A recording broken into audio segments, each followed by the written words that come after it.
Right. Kia tātou katoa te atu whai o tō tātou āriki e ihu karaite. E ihu karaite me te aroha o te atu me te whiwhinga ko tahitanga ki te wairua tāpu mō ake me te ka whawhai tonu mātou ake o tēnei kaupapa. Legalize it in Aotearoa e tūnau mai hara mai ki roto o tēnei whare. Tēnei wā, tēnā koutou. Kia ora mai me e hoa tēnā koe. Tēnā koe, and thanks to all of our viewers who have tuned in for this live show. This is our 7th live stream show going out from the Dunedin Cannabis Club. And today, as you can see, we're here in beautiful Nugget Point, one of the main tourist destinations down in Southland, and it's great to be able to explore some of these beautiful parts of the country, eh? Oh, and I'd just like to reiterate my marine friend here sentiments. It's great to have you back with us again in the lovely Nuggy Point, as we've kind of renamed it, Nugget Point, in that lovely Aotearoa. Just a reminder, you actually never know where we're broadcasting from because this is a guerrilla broadcast. We set up at the drop of a hat.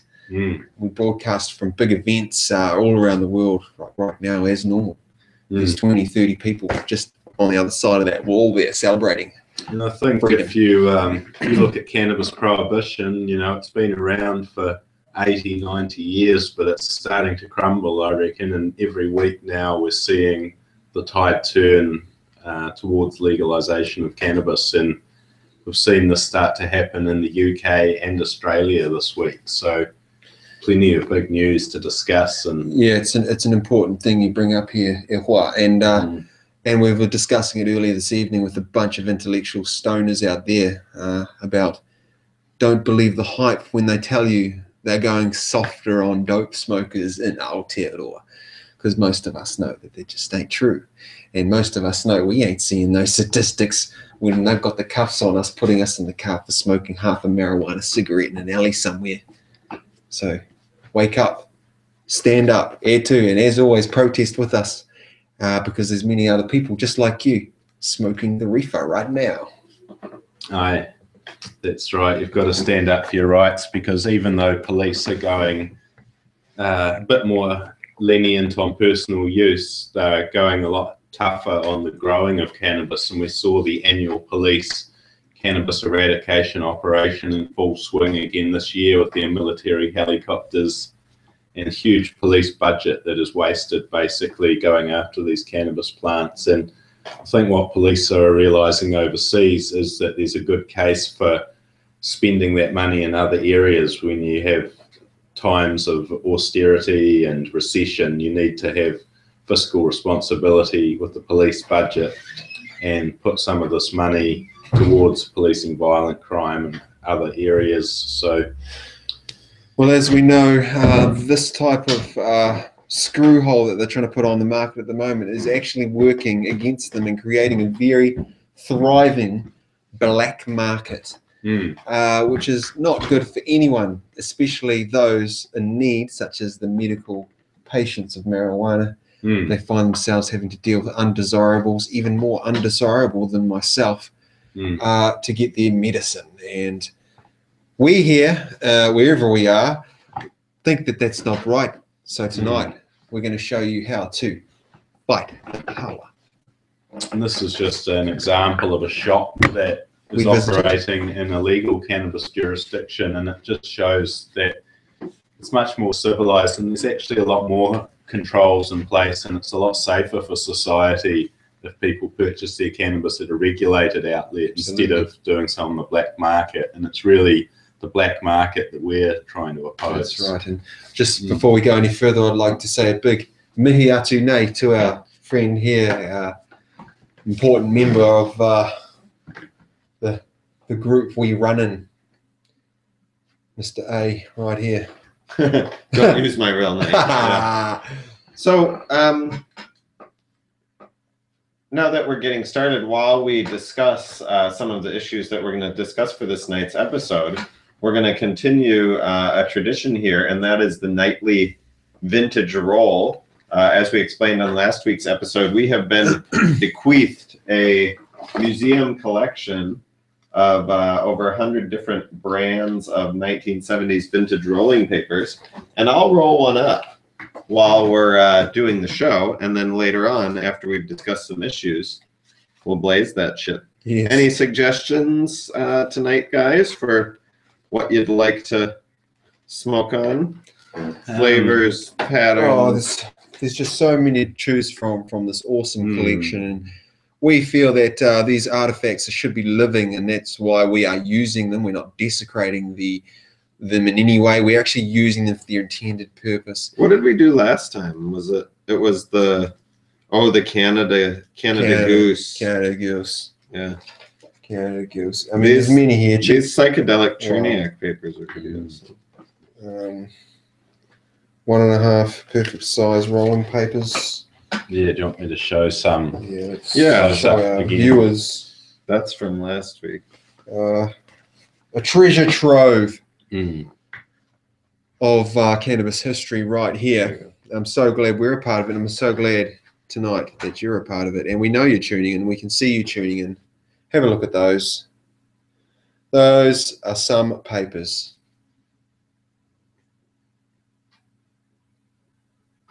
Look at that. Don't you just wish you were here with us? If only they still had these papers today. So much Refocus. diversity. Refocus. Licorice. So, as always, there's only one reason why we exist here this evening, and that is to see the end of cannabis prohibition, not just in Aotearoa, but across the world, an end to it. More and more studies are showing that the drug war, or the war on drugs, is a failure, a giant failure. It's creating huge amounts of inmates. But we're fighting in that war, and we're fighting the war against the war on drugs. Isn't that right? We're against the war on drugs. That's correct. Against it.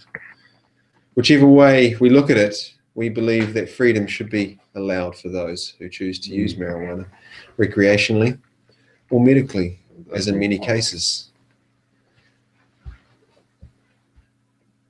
Them beautiful papers. That's the American dollar right there, and the American flag. Some draft papers. I remember those ones. Yeah, the draft card. Vietnam draft card. $100 bill. American flag.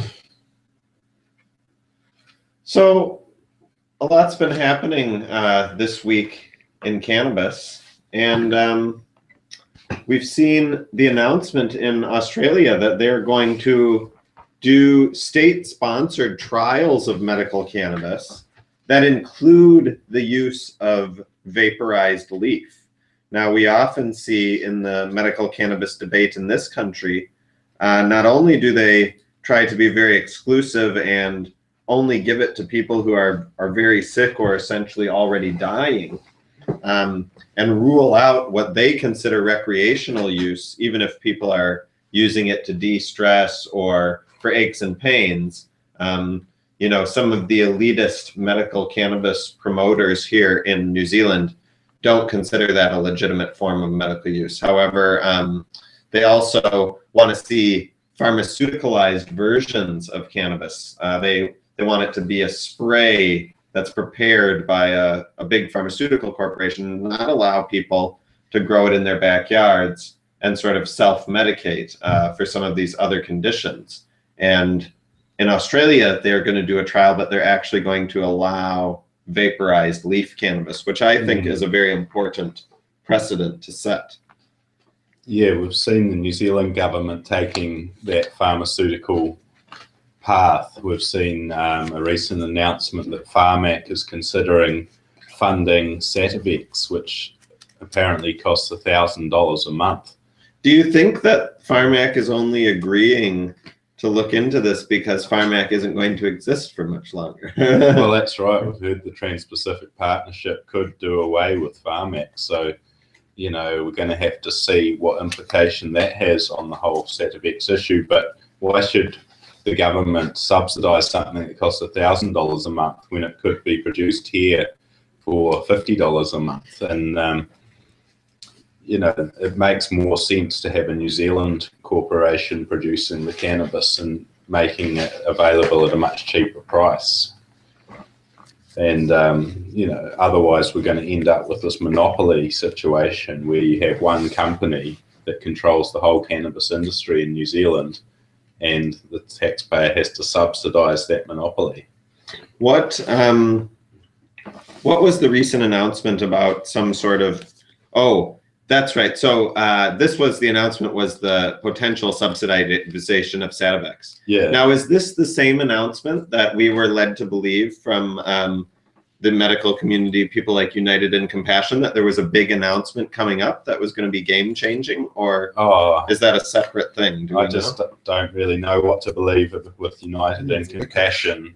They make grand claims that they're working with the Drug Foundation, but Ross Bell claims that they haven't replied to his last 20 emails. So there seems to be a significant breakdown in communication between those two groups, and Dunedin Compassion has sort of claimed to be working with the Drug Foundation when in reality they sort of off on their own. So I don't know what they were referring to when they said there would be a big announcement, but I think that New Zealand needs to look beyond just having one medical product and look what the Australians are doing.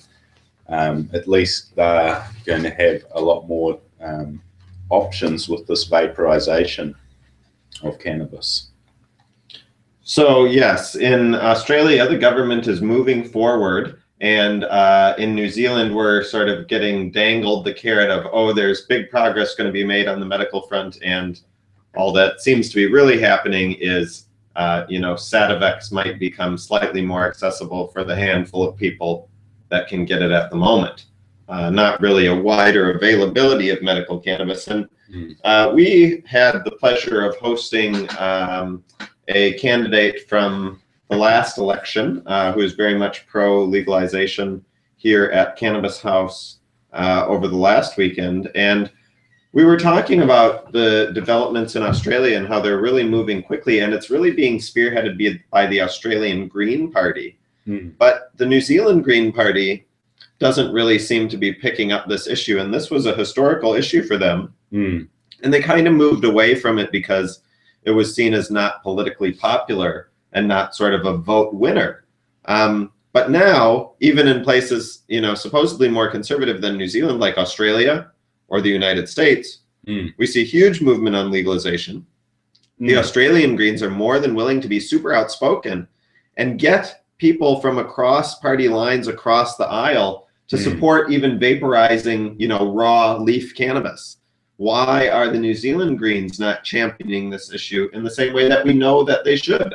We know that Materia Ture knows this argument inside and out. Well, this is a photo here of the Australian Senate, and not only did the Green Party in Australia take the lead, they actually created cross-party consensus. So basically all the major parties came to agreement on the cannabis issue, huge amounts of support for it.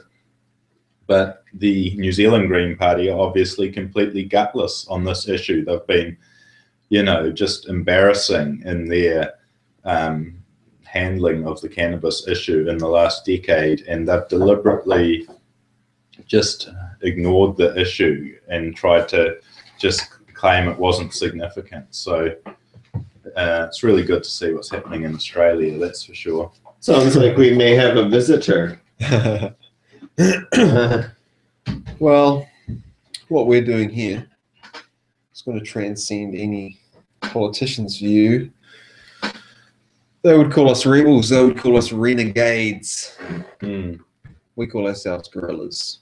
This is a guerrilla broadcast, and we're doing it for you at home. Now, another interesting development is what's happening in the UK, where local police departments have begun saying they're not going to enforce the cannabis laws for small amounts of cannabis. And this started in Durham, where police said they would ignore cannabis plants as long as there was no obvious commercial aspect to it. Now, 2 other police districts in Britain have picked this up. So there's 3 police districts that are saying they're not going to enforce the cannabis laws for small amounts of plants. And this is really leading the UK to consider its cannabis laws as well. So I think we've decided on a vintage roll for this evening. What did you go with You there? might want to zoom in there, Jules. This is the Patriotic brand coming out of Italy, and this is the Vietnam draft card. Neat. So this is from the 1970s, you know, when a lot of people were being conscripted for military service, forced to go over there and, you know, fight and die in Vietnam, or be imprisoned. And, you know, a lot of people didn't really want to do that. They didn't think that, you know, going and killing or being killed just for some, you know, imperialist corporate friendly government really suited them, but it was illegal if they didn't do it. And what a lot of people would do is burn their draft card, the sort of selective service registration form that enabled the government to sort of keep tabs on them, know where they are, and call them up for service. They would actually burn that, and that in itself was illegal. So the idea of burning something as an act of protest, burning a flag, burning your draft card, you know, this has been a long accepted form of protest. And with these draft card papers, which are very rare, vintage from the 1970s, you can burn that draft card every time you smoke. And we'll just do that now, you know. We don't have conscription anymore in this country, but a lot of people Not are yet. going off to war for no reason. You don't know what country you're in, so We might have conscription in this country soon if we have another.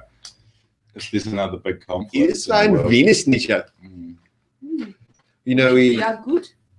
we travel a lot to various collectives like our own and set up and broadcast. So let's talk a little bit more about this British decision, Jules. It was late in the week last week that we first learned about the Durham, and now you say two more English counties. That's right. They're basically. Were they acknowledging the Durham decision? Yeah, they'd seen the news in Durham, and they basically came out and said, "Oh, yeah, we're basically doing this already as well." Right. So, just acknowledging what's already going on with the discretion, and it's really within the UK they have austerity measures. There's a lack of funding for police. They're cutting back budget, on the police. and same in New Zealand. There's a lack of funding for police. So if they want to free up funding, they can get a lot of money out of not enforcing the cannabis laws. Well, and we saw an article in the Victoria University student magazine Salient about this very issue just last week as well. Yeah, basically saying the New Zealand police have effectively decriminalized possession of small amounts of cannabis, but I think if you're not Maori. the problem with what the New Zealand police are doing is they're allowing one end of the supply chain, but not the other end. They're Right. allowing the consumer to go about their business, but they're not allowing a small-scale producer to supply those people legally. So That's a key consideration. You know, it's all well and good to legalize or decriminalize, but it's got to come from somewhere. So you know, those people growing are actually heroes. You know, helping people with a medical need. They're not manufacturers, as the sort of government propaganda would have. that's why the British decision appeals a lot more, because the police are allowing the whole supply chain, but only at a low level, and they still have prohibition for any serious. And any serious decriminalization has to include home cultivation of, you know, a minimum number of plants. You know, at least two, ideally, say 6 to 10. 6 a room. But you know, we'll take what we can get, right? Well, that's what they do in Colorado. For every adult that's in the house, there's a certain number of plants that you're allowed to grow, and there's a certain number of square meters that you can grow in. And if you go over those limits, it suddenly becomes a commercial operation that requires a license. But if you stay within the limits, it should be perfectly legal. And that's how you allow people to happily go about using cannabis, and they don't have to interact with the black market if they can grow it or have one of their friends to grow it. Well, and in New Zealand, you know, when it comes to making our laws, we used to be fiercely independent and try to chart a new path for social justice and equality, but it hasn't, you know, it's been a few decades now since we've really done that. And if anything, this John Key government has shown that they just want us to be consumerist serfs and wage slaves to, you know, the American corporate system, the military industrial complex.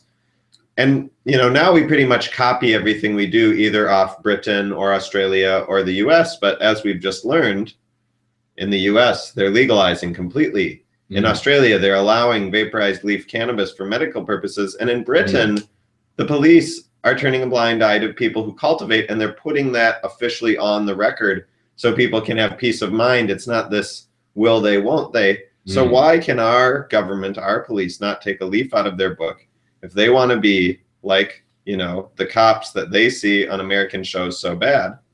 Why don't they just get used to it and be friendly to stoners?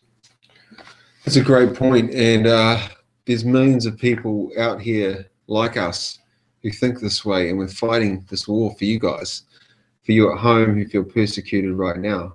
And what we're doing here is we're trying to help change things. So, and we encourage, you know, you, the home viewer, to smoke your cannabis with us in solidarity, to light up as an act of protest. It's been well established in New Zealand by now that if you are smoking cannabis as an act of protest, that is, you know, your right to do that, to effectively and, you know, very audaciously show your disapproval of this prohibition law. And, you know, sometimes you have to do really extreme things to get people to listen, especially if things like prohibition have been persisting for so long.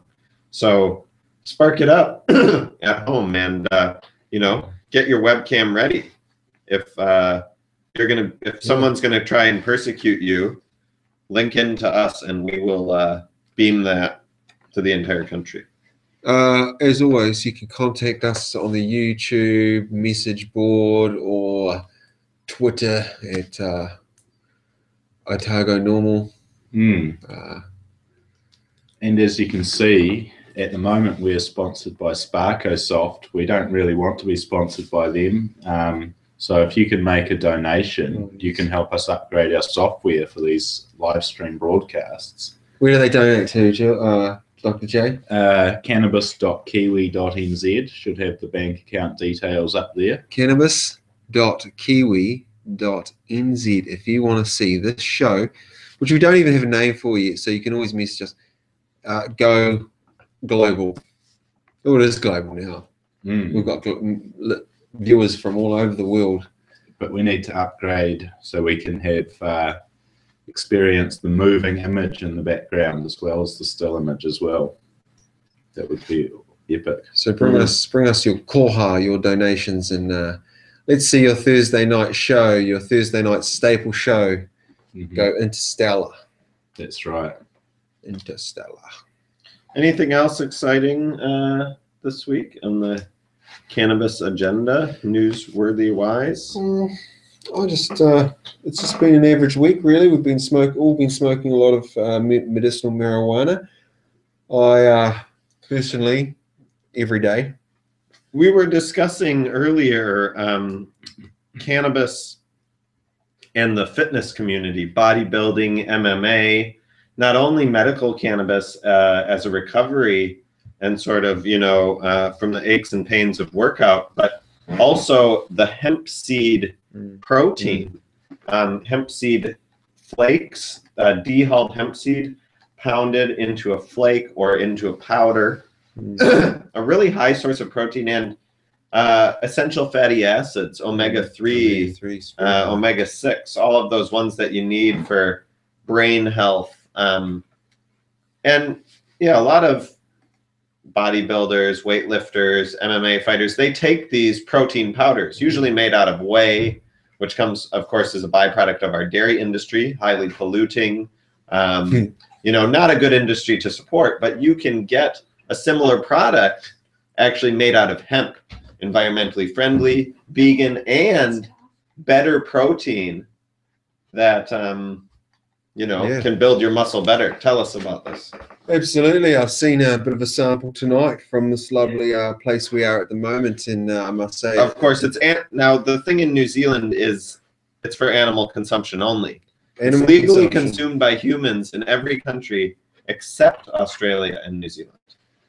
And importers will get it through a loophole by marking it animal feed, and they can bring it in. But trust me, it's very fit for human consumption, and it's possibly one of the most perfect foods out there for general health and well-being. Do you think that awareness, of this product among the fitness community will take off? Yeah, I mean, the guys I talk to already know quite a bit about it. But I guess it's just the marketing, the stuff we're using at the moment's especially targeted at the fitness industry. Whereas hemp seed is kind of just marketed as a general food, really, isn't it? The hemp protein. What we need is some sponsored fighters and lifters who are actually using this in their daily routine and can speak to the benefits of it. Perhaps The Rock, Dwayne Johnson, wants to drop us an email. It'll be great to see him try some of our hemp seed protein. Active on Facebook. Yeah, he is. Very active. You can get in touch with us on the Facebook, Whakamana Cannabis Museum. Message us up, Dwayne The Rock Johnson. We've got a product for you. We believe it's going to work. It's going to give you incredible gains. It's going to make you even bigger than what you are already. He's massive. He's massive, but he's not too massive for this show. There's a show. And at our, so people may not know, on Thursday nights we host a social club at the Whakamana Cannabis Museum where we watch documentaries. And recently we've been watching the Ken Burns Prohibition documentary, all about alcohol prohibition.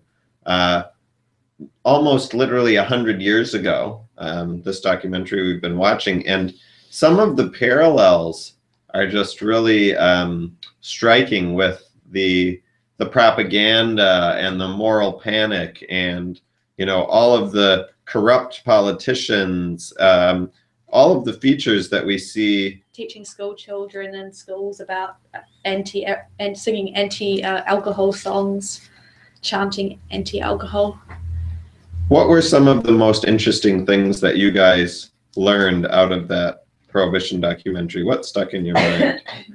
America became the biggest importer of cocktail shakers in the world during Prohibition. That was my favorite fun fact.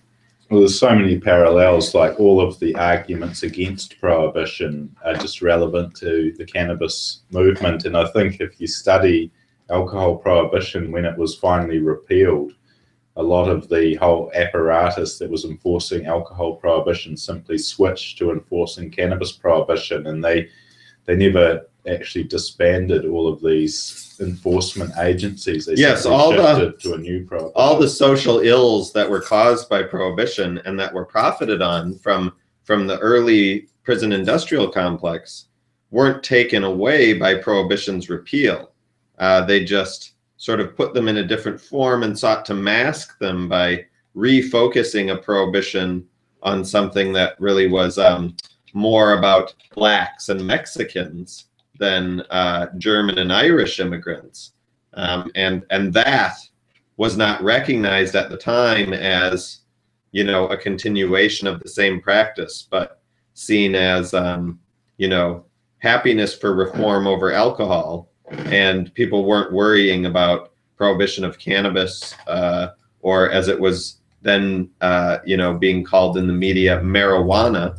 Most people didn't know what that was, and it didn't seem like, something that affected them. It was more of the jazz community that wasn't appreciated at that time as much as we appreciate it now. That's right.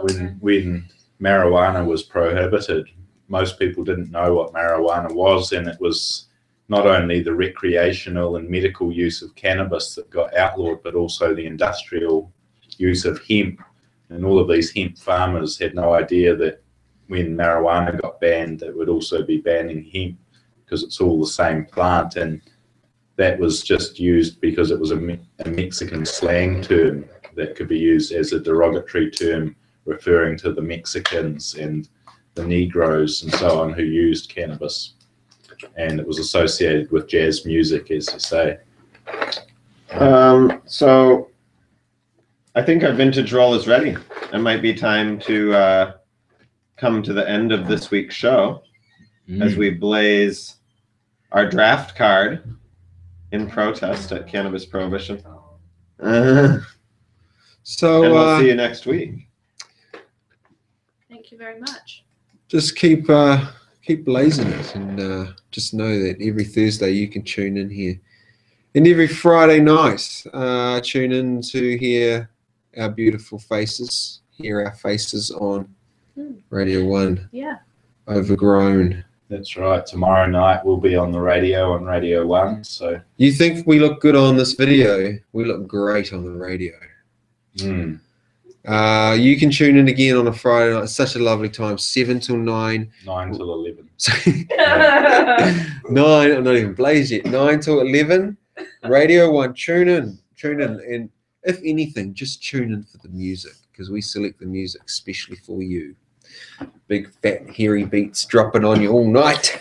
And we're just smoking here in front of a picture of Louis Armstrong, just one of the famous black jazz musicians that was associated with marijuana. I'm sick. Oh, She create a seal like that, and then I see. she's got the sickness. All right. I've never been good Good. at that. Good. You got the sickness. Okay. But So put it in there we're for with a you, second, and we'll Fulfill my just identity. slowly fade out as we go along here. But like in your second. we just want you to keep the faith. We want you to keep watching. We've got lots of questions coming in, which we can't get to. It's such a short show now. But we do like to answer the questions when we go offline. We see them. We don't leave anyone hanging if they've got questions for us. If you've got suggestions, that's always welcome too. This isn't a show in its infancy. We're at number 7 now. So we're developing as we go along, but we're finding it quite easy because lots of things are happening, falling into place. No, it's great that we've got all this technology here and this wonderful studio and so on. So we get to experience all these great backdrop locations. Holy moly. That's a smoky. Lovely. But anyway, I don't know why I even put my bandana on because I've already revealed my identity. Yeah. Everyone here. Seems really we weird. just start looking at a I'm just picture. trying to look gangster. A picture that's You're so gay. just been sent to us. The beautiful picture. That's nice, eh? Is that Keith? Hey, put up someone's grow, Julian, and let's do a Like my own. let's do a who's lucky grow this week. We're looking at. Oh, let's have a look at a grow that was sent in to us this week Oh God. Here we from go a again. local. Here we go. Is this book? Oh, here we go. It's Jay Brown's grow, and he's in 15 Summerfield Street, up there in What Mornington. if someone So actually does live there? You can contact him on 0373911130 and ring up for some tinnies. Eh? that's right. He's I'm It's not got sure. a little hole in the door. Yeah. You just push it through. I'm still not sure if we're meant to share the address and name, but this is a great grow that Jay Brown's done here. Oh, actually, no, sorry, it's A. Smith, wasn't it? Aaron Smith. No, Jay Brown. He's got some nice 4-footers at the back there. They're on a 12-hour light cycle now, and they look like they'll be budding up quite nicely, just in time for harvest. Oh, be sure to be calling Jay Brown at 15 Summerfield Street, Mornington, for a sample of that. Thanks, Not bad. Jay Brown. Yep. What else we got? Yes, we got here. We're slowly fading out. The camera battery will die soon. Let's just look at some of those buds closer. Oh, Oh yeah. this one here. Mamma mia. Look at As this. they say. Right? Mamma mia.